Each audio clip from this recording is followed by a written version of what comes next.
Hello friends, જય શ્રી કૃષ્ણ. રિંકુસ ક્રિએશનમાં આપનું સ્વાગત છે. તમને ફોટો જોઈને તો ખબર પડી જ ગઈ હશે, પણ આજે મેં ફરાળી સમોસા બનાવ્યા છે. તો ચલો આપણે સ્ટાર્ટ કરીએ. એના માટે મેં ફરાળી લોટ લઈ લીધો છે. આ રેડીમેડ બી મળતો હોય છે અને તમે ઘરે પણ બનાવી શકો છો. રાજગરો ને સિંગોડા ને બધું ઘરે દળીને, પણ મેં રેડીમેડ લીધો છે. તમે કોઈ બી કરિયાણાની દુકાને આસાનીથી મળી જાય છે, તો સારો રહે છે. બસ આના માટે મેં સિંધવ નમક નાખી દીધું છે સ્વાદ અનુસાર. પછી મોઈન નાખીશું. પૂરીનો જે લોટ બાંધીએ એ ટાઈપમાં આપણે એ પ્રમાણે આપણે તેલ નાખીશું. આગળ પડતું હોય તો સરસ કડક અને એવી રીતે થશે. બસ તેલ નાખી અને આપણે મોઈને મિક્સ કરી દઈશું લોટમાં ને એવી રીતે.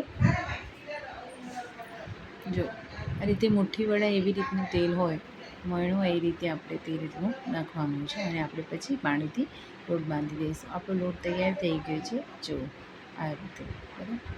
હવે આપણે મસાલો કરીશું. તો એના માટે મેં 4 નંગ જેવા બાફેલા બટાકા લઈ લીધા છે. એને મેં મેશ કરી દીધા છે. વટાણાની જગ્યાએ મેં સિંગદાણાને બાફીને લઈ લીધી છે.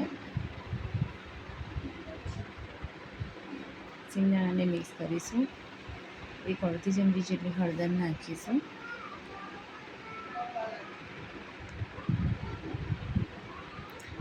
સ્વાદ અનુસાર મીઠું નાખીશું, કારણ કે મેં સિંગમાં બી બાફવા માટે નાખ્યું હતું, એટલે એ પ્રમાણે નાખીશું આપણે. મેં સિંધવ મીઠું નાખ્યું છે. તમે આમાં કોઈ બી જો ના ખાતા હોય એવું હોય તો એને સ્કીપ કરી શકો છો. મેં આમાં લાલ મરચું નાખ્યું છે અડધી ચમચી. બાળકોને ખાવાનું હતું એટલે આમાં તમે લીલા મરચાંની પેસ્ટ બી નાખી શકો છો, આદુ બી નાખી શકો છો.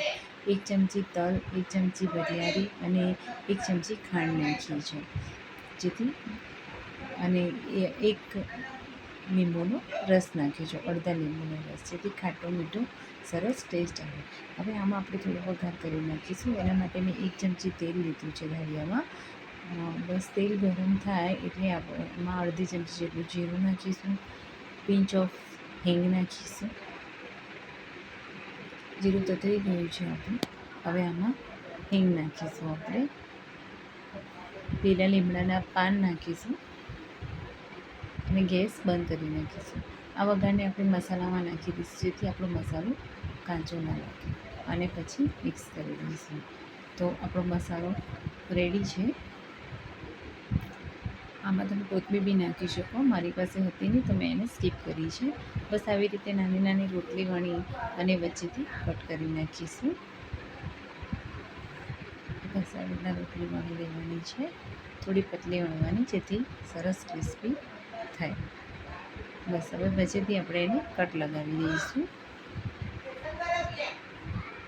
કટ લગાવી અને બસ આવી રીતે 2 કિનાર જોઈન કરી દઈશું. તમારે જો ના જોઈન થાય તો તમે પાણીની ધાર બી એડથી પણ કરી શકો છો.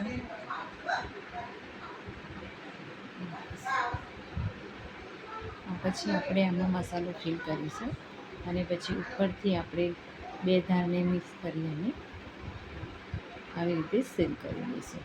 બસ આવી રીતે મેં બધા સમોસા રેડી કરી નાખ્યા છે. એક બાજુમાં મેં કઢાઈમાં તેલ લઈ લીધું છે. તેલ આપણું થવા આવ્યું છે, તો એમાં આપણે સમોસા નાખીશું. થોડા મીડિયમ ગેસ ઉપર નાખીશું તો સરસ ક્રિસ્પી અને સરસ થશે.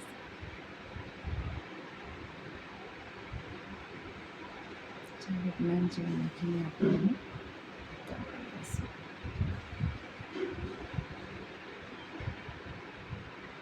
સમોસા રેડી થવા લાગ્યા છે. સરસ અને બહુ સરસ થયા હતા, ક્રિસ્પી બી સરસ થયા હતા.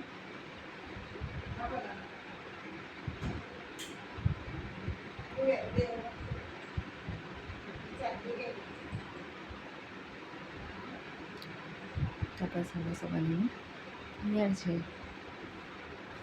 તો એકવાર જરૂરથી બનાવજો. મારી રેસીપી કેવી લાગી લાઈક, કમેન્ટ અને શેર કરજો. અને રિંકુસ ક્રિએશનને સબસ્ક્રાઈબ કરવાનું ના ભૂલતા. જય શ્રી કૃષ્ણ.